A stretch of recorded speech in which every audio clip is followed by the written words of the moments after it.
Well, it is easy for BBC journalists to take the high moral ground here, of course, not having to sully ourselves with the business of attracting revenue.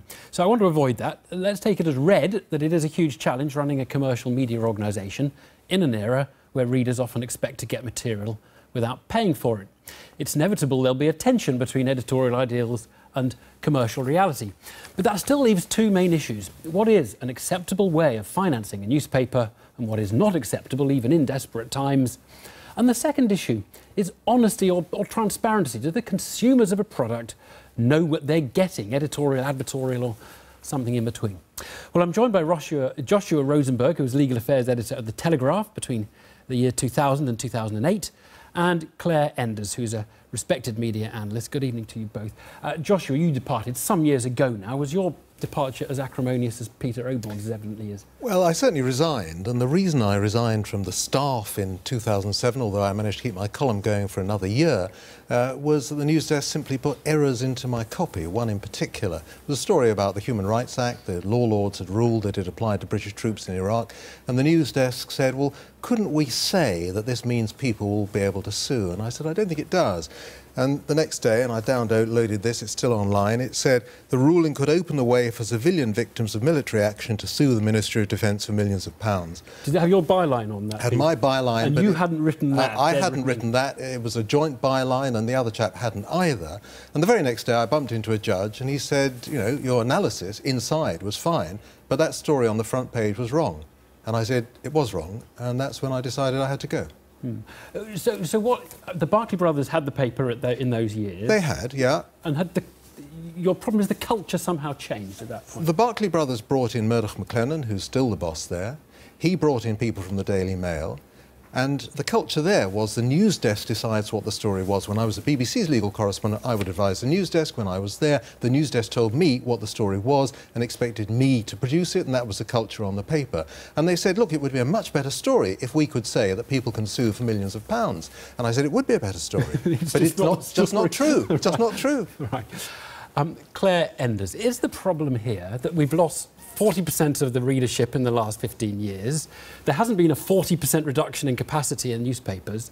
It's just the business they were in is just perhaps not viable at the scale it's being attempted. Well, it's on the edge of viability taken as a whole. And in fact, the Telegraph is in fact the star performer in the quality group in terms of having made almost £60 million in the last two reported financial years. But effectively, what you've seen is not just a decline of 40% in circulation, but more to the point, a decline of £1 billion in that same period, 2001 to the last year, in advertising. And there's only £1 billion of advertising in the newspaper industry, and the relationship between advertisers and the media has changed dramatically as a result. And advertisers dictating terms is something that has become very, very common. And in fact, the Telegraph is not the only offender.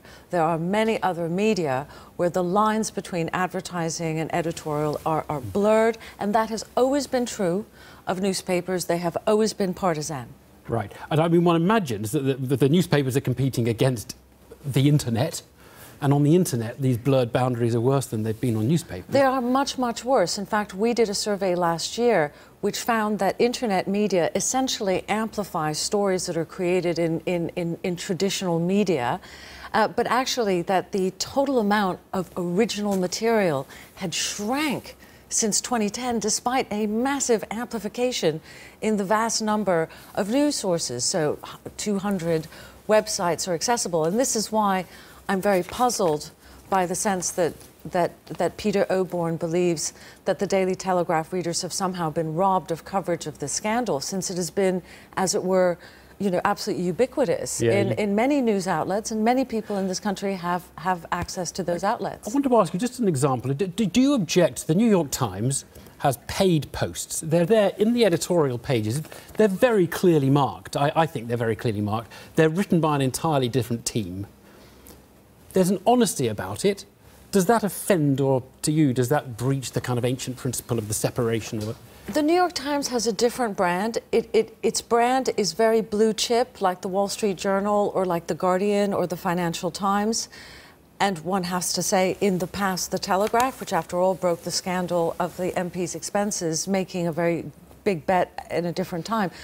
I think that everybody has to understand that the economics of newspapers, and in particular of the origination of high-quality journalism, are completely altered by the events of the last decade, and not by readership alone. The readership has moved online, and as you said, people want to read this material for free, but definitely there has been a hollowing out of journalistic operations in all the quality titles that you can think of. You say all of them there, all of them. I mean, with the possible exception of The Economist, which has a different kind of model, and we've also seen journalistic losses at The Guardian and a transition in that model as well. Okay.